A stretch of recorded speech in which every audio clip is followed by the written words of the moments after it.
It's another beautiful day. Welcome to another edition of Insightful Moments with Jare Tiamiyu. Our discussion today is a center of lands in Osun and what is happening at the ministry. The Federal College of Education that was given to the state, where is it going to be? Is it going to be at the central area to the 3 local governments of Iwo land? I could remember during one of our editions, the Oluwo Okuta said something like that. Those are the things that we are going to be proposing today. And how are you going to obtain your certificate of occupancy from your comfort zone? What is happening at the Ministry of Lands? How many days will it take you to get this certificate of occupancy? Our guest today shall be the Honorable Commissioner for Lands and Physical Planning in the state, Honorable Nathaniel Agunbiade. He will be telling us and he will be speaking with us in a moment. Please stay tuned. I'll be right back. Thank you. I'm inspired by what Inside Links Media, what they are doing. They are doing a very, very good job, and I want you to keep listening to them. Thank you.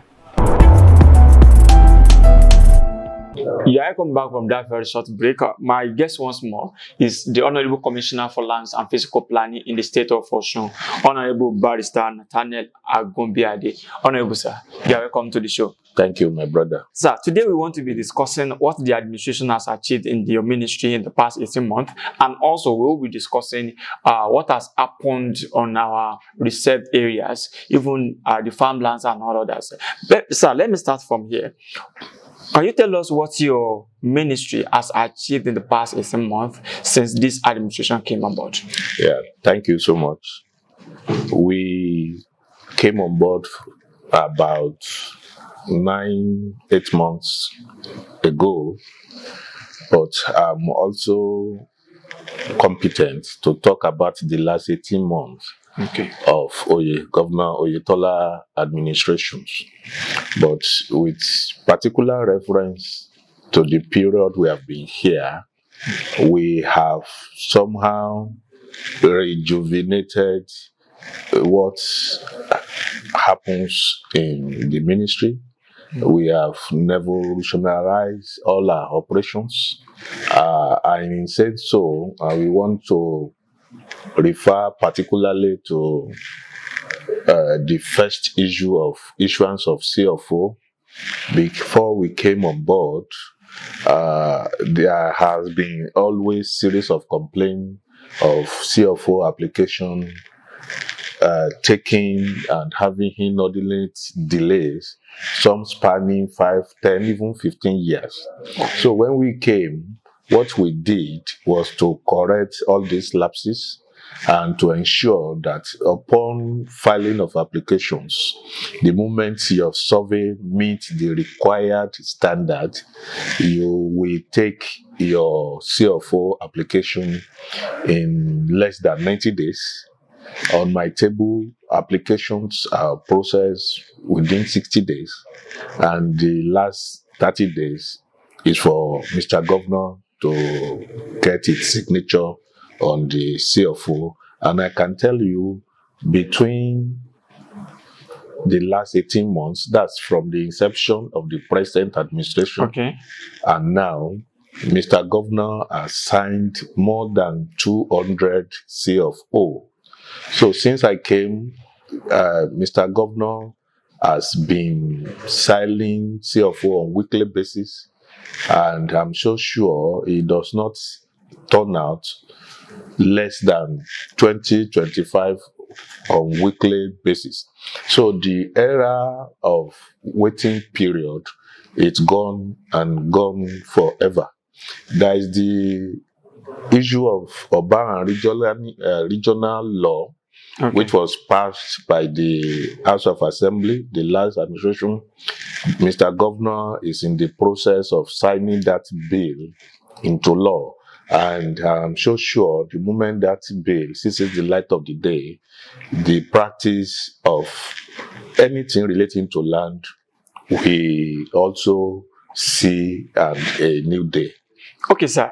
From there, let me now ask, have you been able to digitalize this process? And can somebody that's why we are able to achieve what we have achieved in the last few months we have been there. The land ministry is digitalized fully. but we occasionally have some teething problems. Okay. Between the last administration and the present administration, we have spent close to ₦1 billion to digitalize the land ministry again. But just like all other instruments, occasionally it breaks down. We have to wait 2-3 days before we come online again because of internet problem. But I can tell you, the ministry as at today, excuse me, is digitalized. So you can tell me that the investment of ₦1 billion on digitalization now is now yielding. It's yielding, but it would have yielded more. Okay. But for the epileptic nature of the implement we are made to have. Okay. So it is yielding, but I think it can be better. Sir, in precise, can you tell us how much can somebody, will somebody pay to get a CFO in Osun?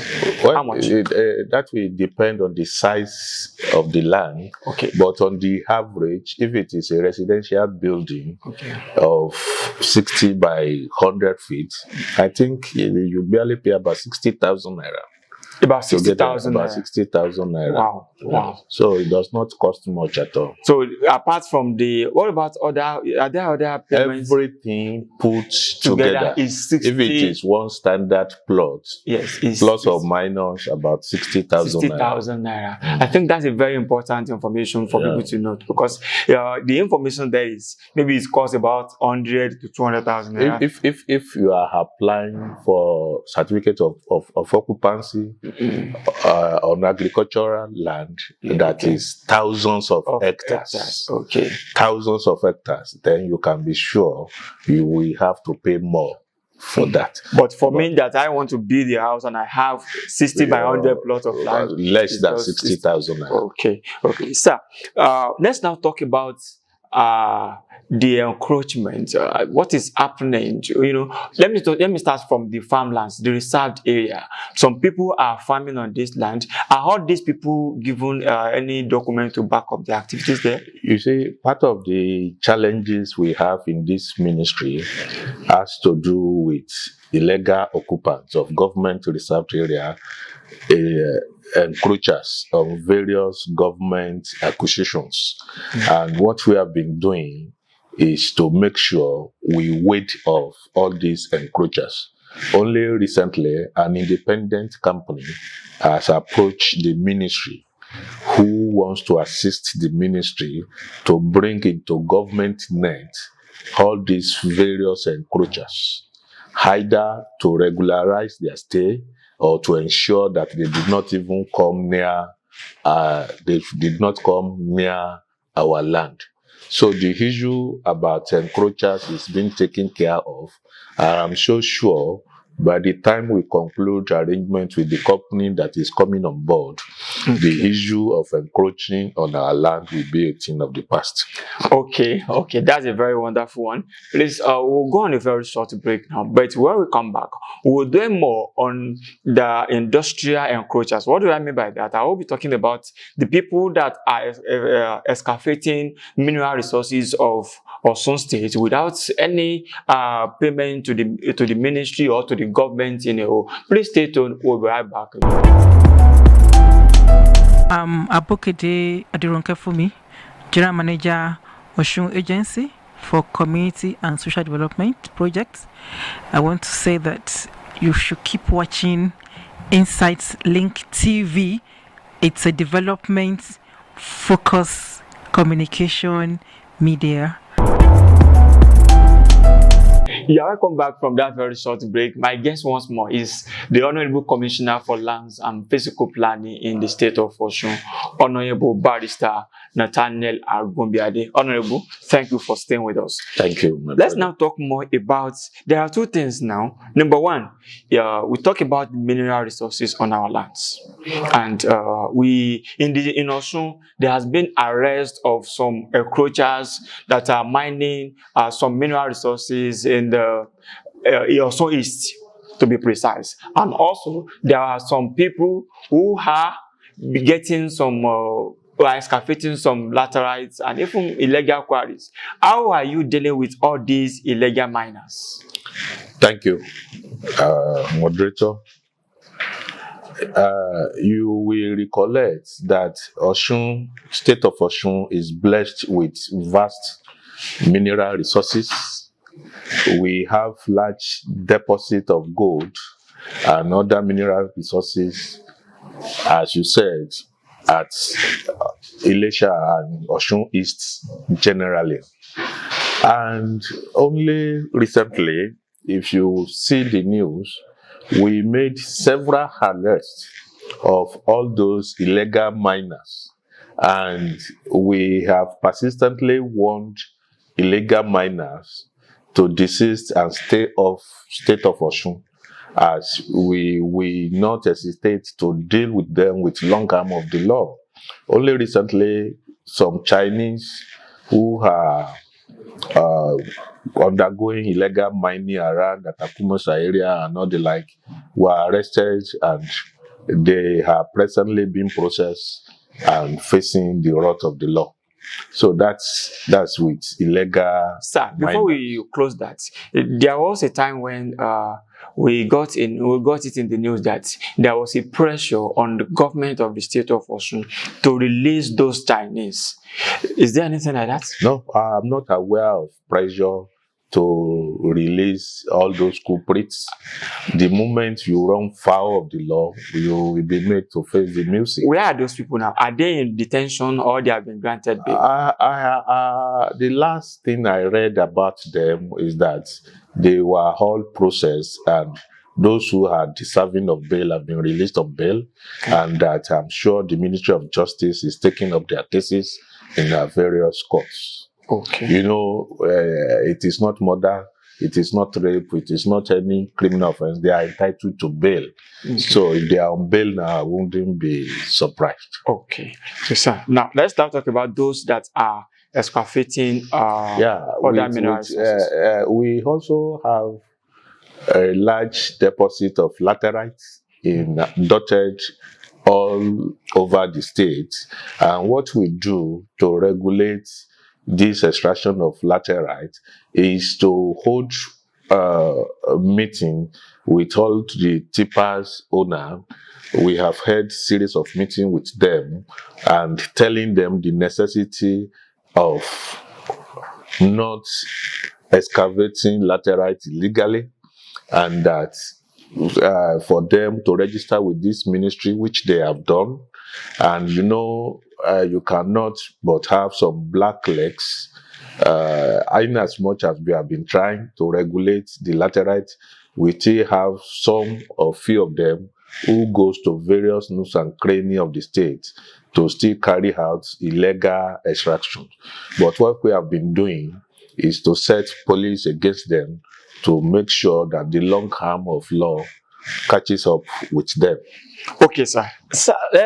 Before I leave that, I would like us to talk about what about those quarries that we just see one quarry here today. They are operating here, but maybe in the next 5 days, maybe when they are done with mineral resources, they have left. How are you? It's a quarry lateral. They come under the same category. Okay. So it is the same regulation that we do on lateral that we also do on quarry. Particularly if it is government land, before they can start operation, they call at our ministry and we duly register them. Even if extraction are done on private land in the state, they still have to come here to take permission, to take licenses before any extraction on whether government land or private land can be done in the state of Osun.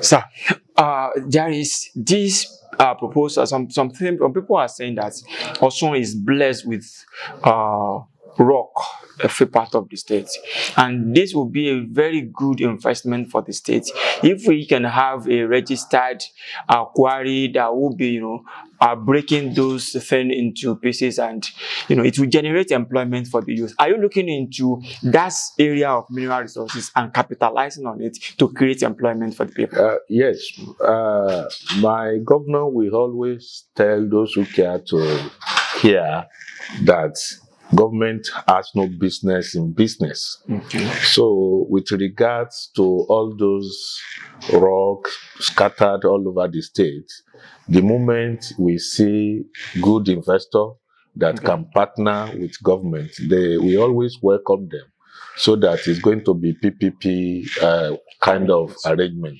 But it is not for the state to now start business of extracting for laterite and all the like. But we are ready to partner with whoever shows up to extract laterite, to establish quarry. Lastly, from my own part here, when we check the mandate of the ministry, part of it is to allocate land for government institutions, whether for the state or the federal government. Now there is a college of education now, and there is an agitation ongoing between the 3 local governments constituting the Iwo federal constituency that this institution belongs to the federal constituency, that it should be cited at an area that is centrally located with 3 local governments. Have you concluded on the site for Federal College of Education, Iwo? Yes, I think I can tell you straight away the issue pertaining to site is settled.